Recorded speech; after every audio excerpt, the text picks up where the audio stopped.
Is Fordo there or not, whether we do it, whether the U.S. does it in the next few weeks?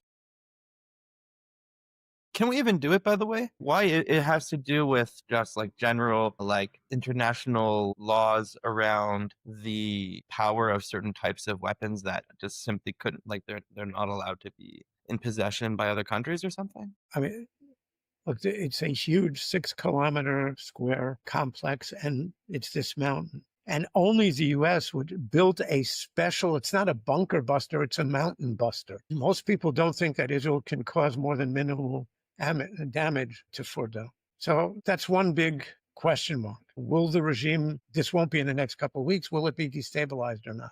How badly will we be hit? Who's going to end up winning this war? And let's say in a hopeful analysis that we do, and Iran ends the war greatly weakened, then there is something of a power vacuum that, as you were indicating. And then who fills it? Well, the Sunni states, the Gulf states, Turkey, not a friend of ours today. And a lot of people are afraid that in the Arab world, of course, that Israel will be a dominant regional player, maybe even a regional hegemon. I think that's greatly overstating it. We're a bit too small to be a hegemon. But yes, if Iran is greatly weakened, then the two big and powerful players left are Israel and Turkey. And of course, the Saudis, the Emiratis in the economic and partly in the diplomatic realm. Iran, how does it, it's a silly question, but how does Iran actually ship the oil to the rest of the world? Is it going through a pipe or is it going through freighters? Most of their exports, I mean, there are lots of pipelines in Iran itself, but most of the exports go through the Persian Gulf. And today, almost all of it is bought by China because of the American sanctions. The Indians probably are buying some, maybe South Korea, but it's overwhelmingly to China. It's interesting you mentioned that because I recently read that both China and Russia offered to mediate between Israel and Iran. China is supposed to be kind of global power that, because for thousands of years it has survived by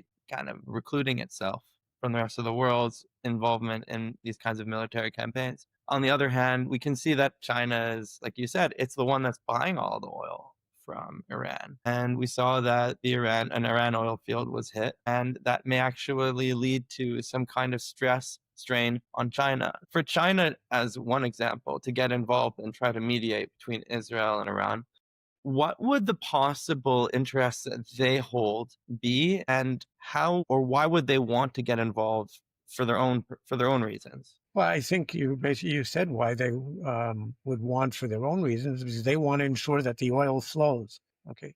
China isn't a big military or diplomatic player in the Middle East. It's a very big economic player because of its oil purchases.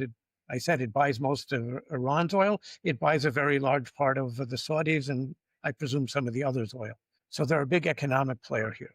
And so they have major interests at stake in what's going on in the Mideast. But I wouldn't spend too much time on this because there isn't a chance in the million that Israel will agree to have China as a mediator. It's not a disinterested party. It's an ally of Iran's. And we're in the American camp. Either the U.S. will mediate, or if the U.S. gets directly involved, it may ask the Europeans to intervene and mediate on its behalf. But we'll be going through the U.S. and maybe Europe, not through Russia or China.